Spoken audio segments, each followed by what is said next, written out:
let me tell you, we are excited. We have a new look Signs of the Times magazine, a new design, looks so fresh, looks so awesome, but I can't show it to you on radio or podcast. You're going to have to check out our website, signsofthetimes.org.au, to get a bit of a hint of what it looks like and to subscribe for yourself. Coming up today, Practising Faith. What if spiritual practice is less like claiming allegiance to a particular football club and maybe catching a game, if you can, now and again, and more like lacing up for training on the oval with the rest of the team? This is Signs of the Times Radio with Kent Kingston.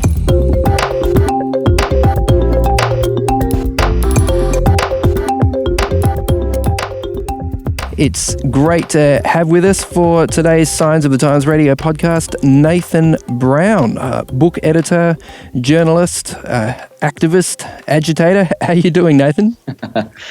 Doing okay. And, of course, one of my other claims to fame is former editor of Signs of the Times magazine. Well, that's right. Wow. We're standing in the long shadow of Nathan Brown here. And I say that because you're actually quite a tall guy.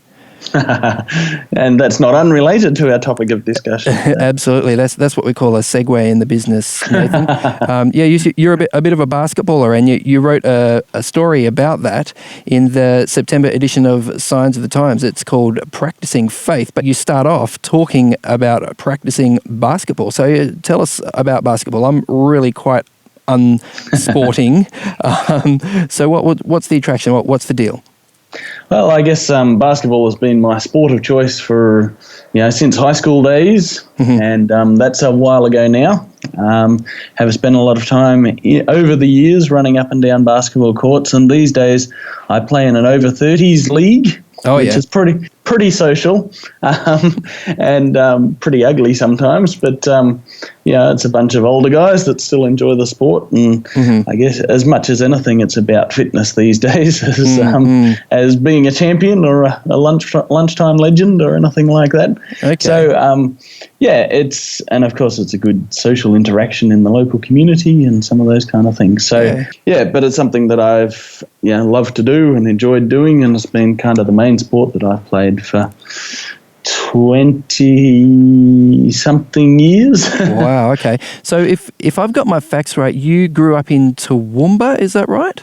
Yeah, in sunny Queensland. So obviously, I mean, you're tall, so you could have played AFL quite well, but obviously Toowoomba is not much of an AFL town. So, being in Queensland and also basketball was the obvious thing. I wonder if it might have been AFL if you'd grown up in Victoria. Yeah. Well, very, very likely the story could have been different. But so I've never played I don't mind watching a little bit of AFL every so often, but I've never actually played even a semi-serious game of AFL. Oh, there you go.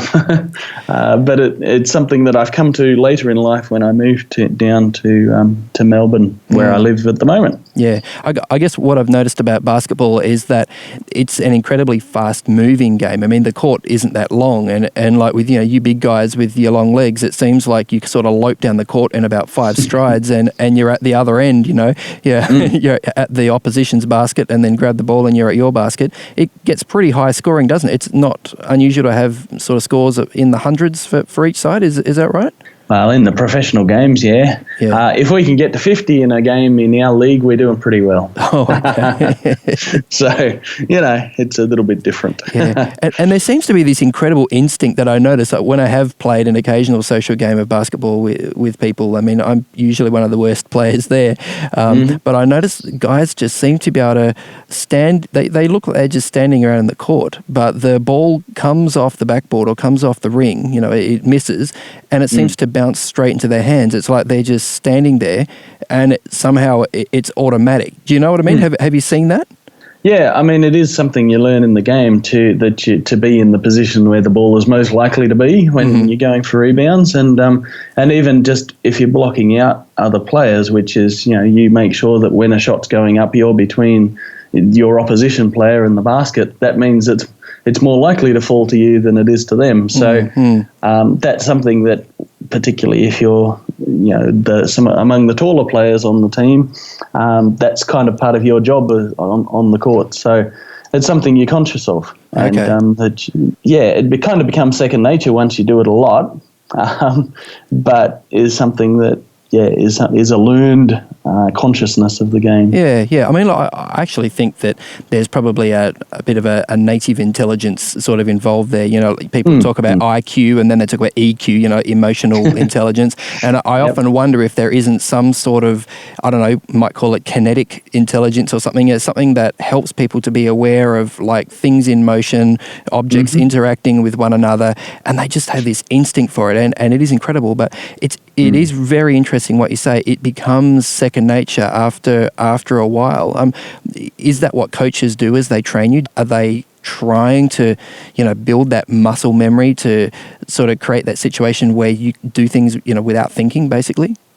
Well, as you mentioned, it can be a very fast game. And so what you need to do by practice and by repetition and by all those kind of things is that your instinct is to do the best thing in that situation, because you don't have time to think it through and then choose out of various options. You've just got to react. And so that comes with, as much as anything, playing the game, because sometimes in practice you don't have the same kind of dynamics as you do when you're actually competing against another team and another group of people that are trying to do the same thing. So actually just time playing the game sometimes there are things you can't do in practice that you have to learn by playing the game. Oh, okay. Oh, that's really, really interesting.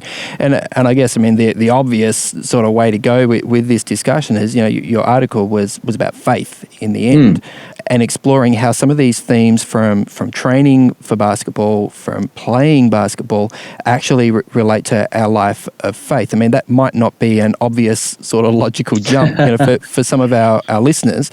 So can you explain what you mean there? Like how you came across that, or why you decided to make that connection? We often have used the language of talking about practicing faith, and we talk about that in the sense of doing it. So someone might say this person's a practicing Anglican, for example. That's right, exactly. We use that kind of language, and in other senses we talk about non-practicing or lapsed or non-observant or whatever. These different descriptors are applied sometimes to different particular religious persuasions or tribes. Yeah, it's funny, isn't it? Because like you can have a lapsed Catholic. Like it used to be, it's always a lapsed Catholic, but then you seem to have a non-practicing Anglican, you know what I mean, or a non-practicing Lutheran. And a non-observant Jew. And a non-observant Jew, that's right. And when it comes to Seventh-day Adventists, it's often ex-Adventist, which is quite a strong term, because it suggests that connection, that strong connection of family and connectedness that is within the Adventist denomination. And to be an ex-Adventist is, like having an ex-wife. There's a lot of emotion tied up with that in a way that, perhaps lapsed or non-observant, doesn't have. I do find that language, really interesting. But sorry, we digress. Indeed. But it is fascinating how those different terms are, in a sense they mean the same thing, but they are used significantly differently. And I think, to call someone ex is a much harder description than to call someone, non-practicing, because there's kind of, there is this kind of sense that it makes it more black and white that you are or you aren't in that sense. I think language is a fascinating thing in the way we use it sometimes. Well, that's why we're editors, Nathan, because we are fascinated by because we're fascinated by language. Yes, that's right. And we're trying to find better ways to say things. Yep. So we kind of have this recognition, or this, it's already there in this language, this idea about practicing or not practicing. Too often we simply mean doing or not doing. Yeah. It's a polite way of saying that. But the bigger, once again, this is a play on words to some degree, but I've been fascinated by the idea of, when we talk about practicing faith, to talk about it in a way like practicing piano or practicing basketball. And that by doing it, we get better at it. Yeah. And by not practicing it, we don't just stay the same, we actually get worse at it. And so when we start talking about language, when we have conversations about faith and what that means for the world and whether that makes a difference to people's lives, I think that people I'm sure that faith isn't just this one thing which is a yes or no question, because people's experiences of faith are not the same. Yeah. And so someone who has spent their life practicing faith, as in getting better at it by repeating it, by doing it, by continuing to work at it and to focus their attention and efforts on it, and to be intentional about getting better at it, faith for them is going to be an easier thing than faith for somebody that hasn't practiced it. And often, and I guess this is the other part of it, is that, and perhaps this is where the more black and white becomes in, because if you're not practicing faith, you're practicing something else. Because we spend our lives doing things. That's just the nature of what it means to be human. And if we're not doing this thing, we're actually spending our time doing another thing. And that's the thing we're practicing. Yep. So the reality is that we're probably practicing faith, or we're practicing non-faith. And if we're practicing non-faith, we'll get better at that too. Yep. Practicing Netflix, perhaps. Practicing... That's right. Yes. Couch potatoing. Okay. That's really interesting. So back to basketball. You mentioned in your article that there was a time where, for whatever reason, you stopped training and you didn't play games for quite a while, and then you got back on the court. What happened? Well, I think that's a pretty obvious kind of outcome. The reality is that, it's not the same. It's, some of the things that you think you should be able to do. And, the longer term contrast that I have in the article is that when I was at high school, I used to, play 2 or 3 times a week. I'd, probably muck around with basketball at lunchtime. I'd have team trainings.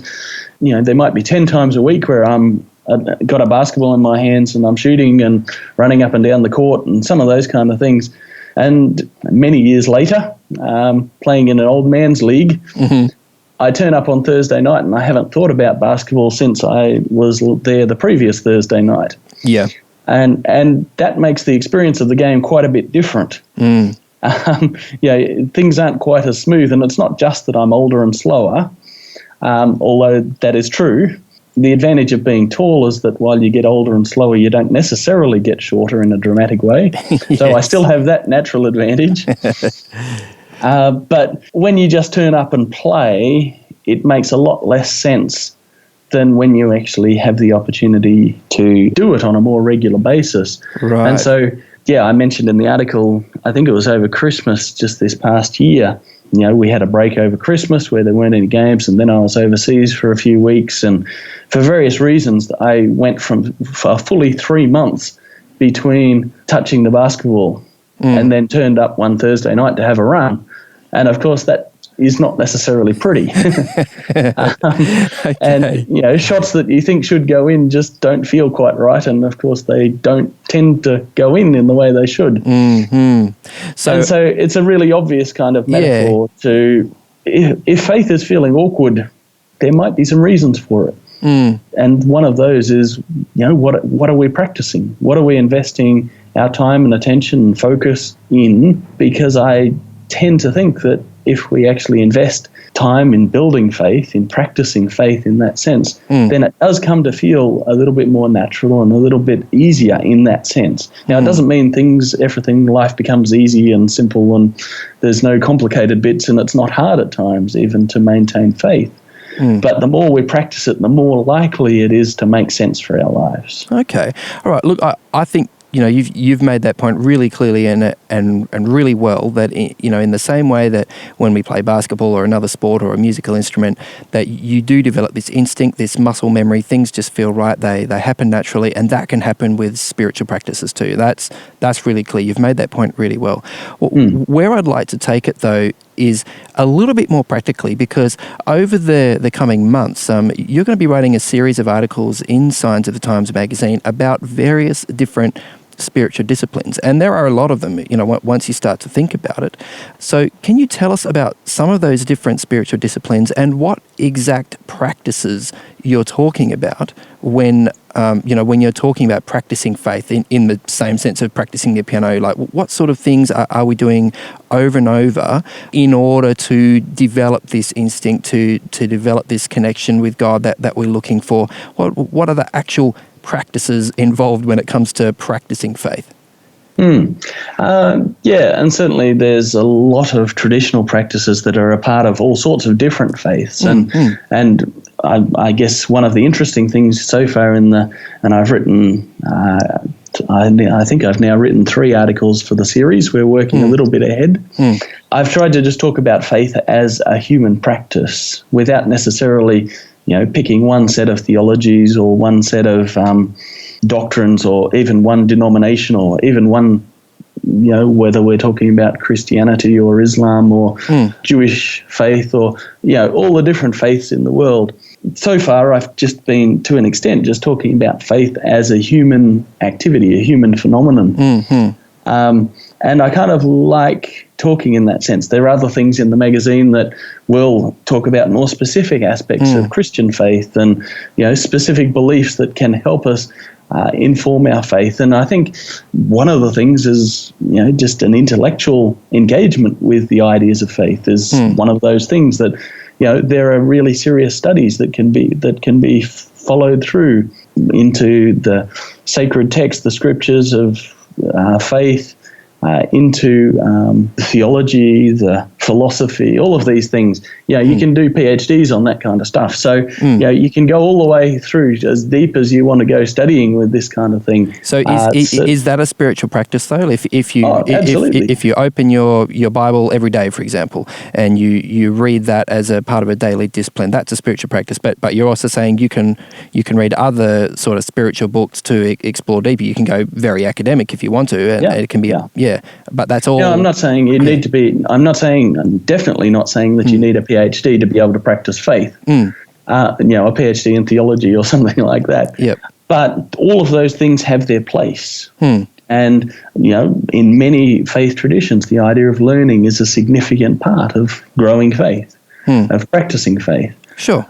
Similarly, there's lots of what we would, I guess, regard as religious practices. Worship services, sort of that kind of collective experience of faith or the collective celebration of faith in that kind of sense, whether it's attending a church or, those kind of things. And then prayer, something that we often talk about. And most faiths, most churches, most faith communities have some kind of sacraments or practices that are done on a regular or semi-regular basis that also are physical acts of faith. In Christian tradition, the practice of communion. One of the things that I find fascinating about it is that it's, you can't get much more physical than smelling, tasting, touching, eating something that is a symbol of who Jesus was and what he was about. It's such a physical act, but that, it's kind of in many Christian traditions is the high point of our reflection on and our engagement with the story of Jesus and who he was and who he is and the hope that we can have because of that story. And so that is a practice of faith that is very physical, very interactive and engaging in all those kind of ways, and but also has that very spiritual element to it as well. And that, I think, is just, in many traditions, that is kind of the high point of the practice of faith. Okay.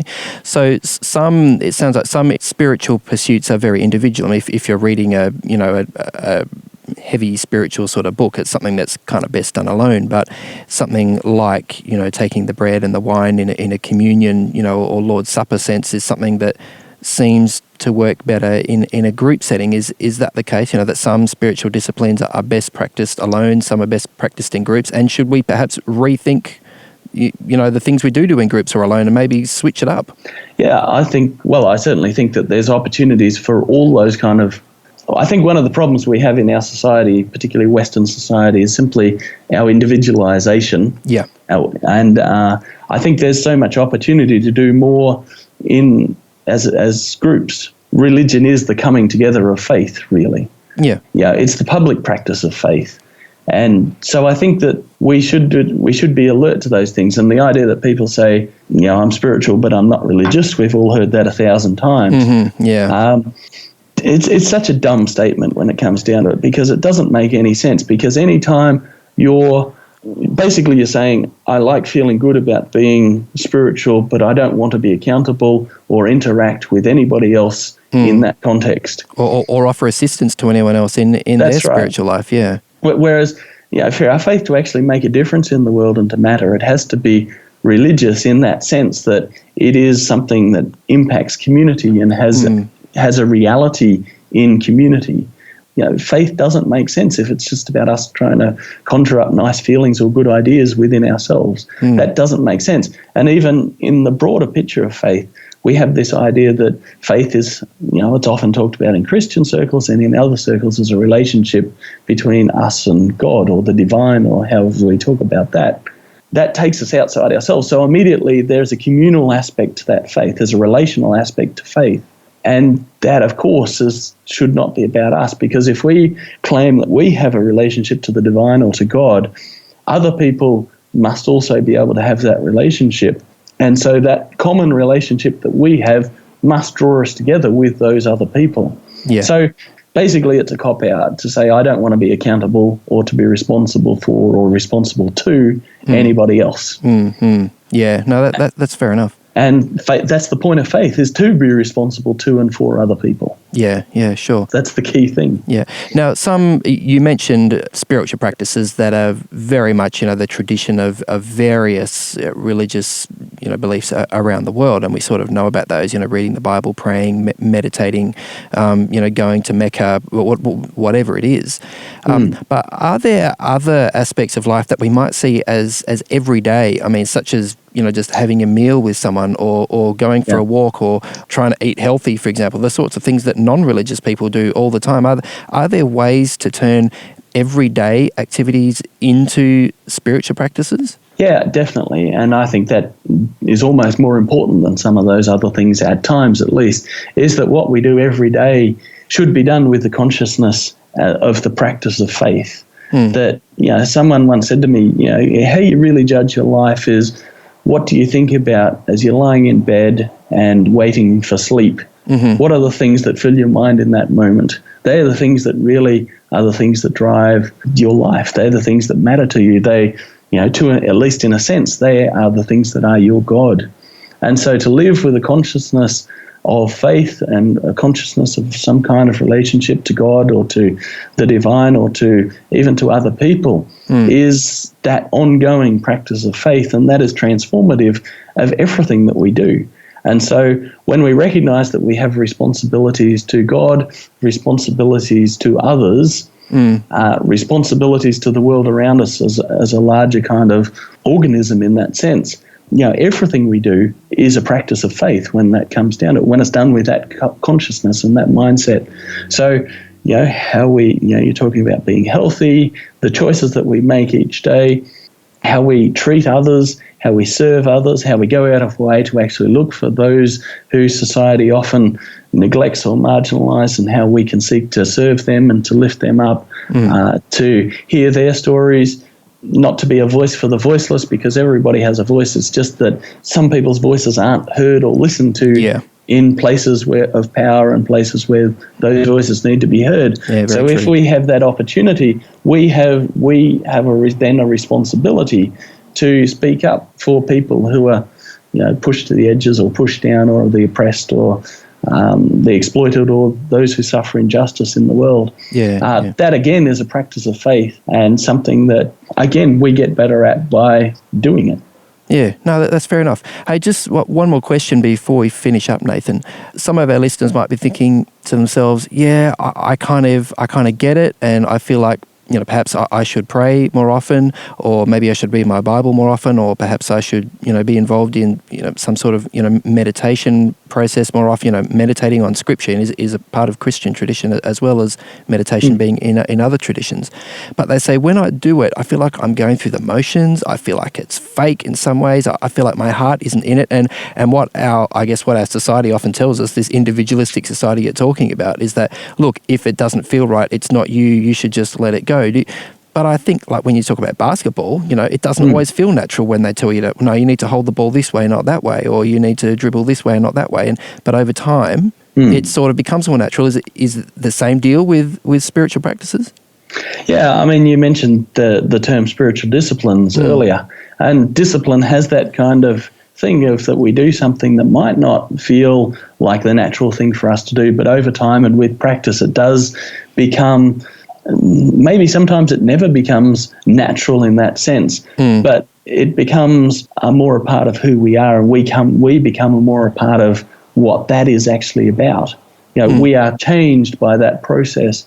And so, I mean, I think there are spiritual disciplines of doing hard things and things that actually don't, we might not choose to do, but we recognize that, for some reason and based on our understanding of faith, this is a good thing to do. And as you say, sometimes prayer can feel like it doesn't work and it doesn't get us anywhere, or, we're trying to read the Bible in a Christian sense and, we're stuck in Numbers or Lamentations or somewhere in the Bible that can be a little dispiriting to spend a lot of time in. But, with practice, with learning, with interacting with others, those things, maybe it isn't ever going to be our favorite Bible verse as Numbers 11:51.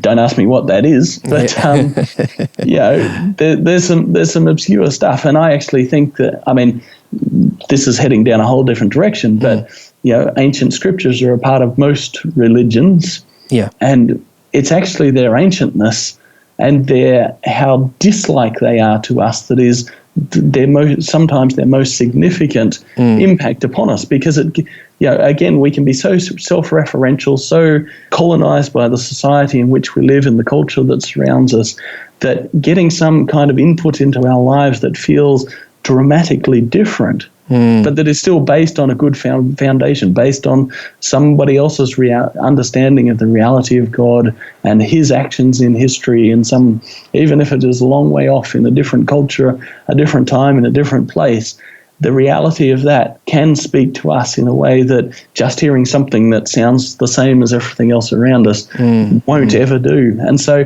sometimes it's the difficult and the unnatural that actually has the most transformative impact on us, because that can cause us to question some of the things that are pushed at us as kind of the assumed of how life is, what's important and meaningful in life that gets pushed at us through the media and through our culture. Wow. We need things that question that and cause us to kind of look at them in different ways. Wow, that is really challenging. That is really taking it in a new direction, I think, stepping outside of your basketball metaphor, Nathan, but still very challenging and very thought-provoking. So, thanks so much for your article and for your interview today, for chatting with us on Signs of the Times Radio. Not a problem. Thanks for the opportunity. Today's episode was based on an article appearing in this month's Signs of the Times magazine. A subscription is just $26 for 11 issues a year. To find out more, visit signsofthetimes.org.au. Signs of the Times has been published in Australia since 1886 and is proudly produced by Adventist Media. This is an Adventist Media podcast.